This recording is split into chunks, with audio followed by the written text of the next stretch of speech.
Merci, Madame Mazin-Malgras. Madame Dominique David, rapporteure spéciale de la Commission des Finances, pour 4 minutes. Merci, Monsieur le Ministre, Monsieur le Président, Mesdames les rapporteurs, mes chers collègues. Je voulais rappeler les propos du Président de la République alors qu'il était encore candidat en 2017. Au micro de France Culture, il disait « Notre politique culturelle, c'est une politique d'assignation à résidence.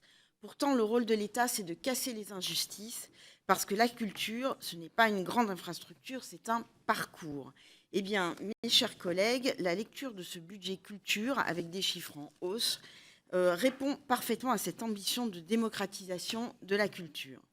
Cette priorité se manifeste par l'augmentation des crédits alloués. Ils progressent de 33 millions d'euros cette année.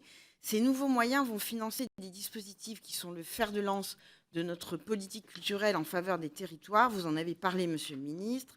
C'est la montée en puissance du Pass Culture qui reçoit 10 millions d'euros supplémentaires pour un total de 39 millions d'euros. C'est 4 millions d'euros qui permettront de financer le volet Offrir plus du plan de bibliothèque.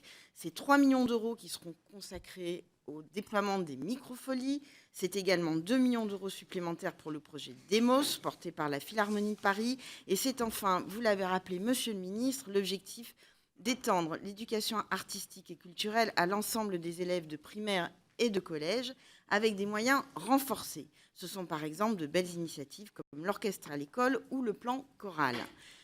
Depuis le début de mes travaux sur cette mission budgétaire, 2 constats toutefois me préoccupent particulièrement. Le relatif défaut de pilotage des opérateurs et la concentration des moyens en Île-de-France. Concernant le pilotage, il faut savoir que 34% des crédits de la mission financent des opérateurs. Je l'avais souligné lors du printemps d'évaluation, ils sont encore trop nombreux à n'avoir signé aucun contrat d'objectif et de performance. Je crois qu'il faut essayer de dépasser la caricature qui consiste à dire que 2 mondes, celui des artistes d'un côté, celui de l'administration de l'autre, ne pourraient pas se comprendre. C'est pourquoi j'attends avec impatience les conclusions de la mission que le ministère a confiée à Jean-François Hébert, intitulée « Repenser la fonction de tutelle des opérateurs et organismes dans un sens plus stratégique et moins gestionnaire ». C'est un très beau programme. Le deuxième constat, c'est que les crédits de la mission bénéficient pour une large part à Paris et à l'Île-de-France. D'après les chiffres de votre ministère, 59% des crédits de la mission sont exécutés dans la région francilienne. S'agissant des opérateurs, ce taux s'élève à 84%.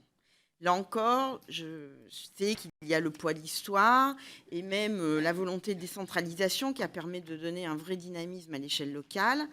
Mais la politique culturelle de l'État doit continuer à irriguer les territoires et à résorber la fracture territoriale. Et à ce titre, Monsieur le Ministre, j'ai une requête à vous soumettre.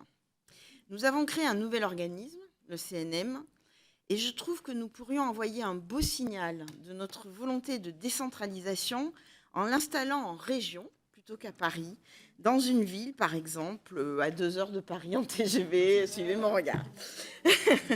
Dans le même ordre, je salue l'action du ministère qui vise, dès janvier 2020, à rapprocher la prise de décision au plus près des citoyens en déconcentrant dans les DRAC la gestion d'une 60aine de dispositifs jusque-là gérés par l'administration centrale, tout comme la volonté de dialogue avec les collectivités locales en renforçant les partenariats et en intégrant, par exemple, dans la prochaine génération des contrats de plan État-région, un volet culturel. Démocratisation, déconcentration, partenariat, tout cela va dans le bon sens et j'ai le plaisir de vous annoncer que les crédits de la mission Création, transmission des savoirs et démocratisation de la culture ont été largement votés hier soir en commission des finances. Merci, Madame David. Nous passons aux orateurs des groupes.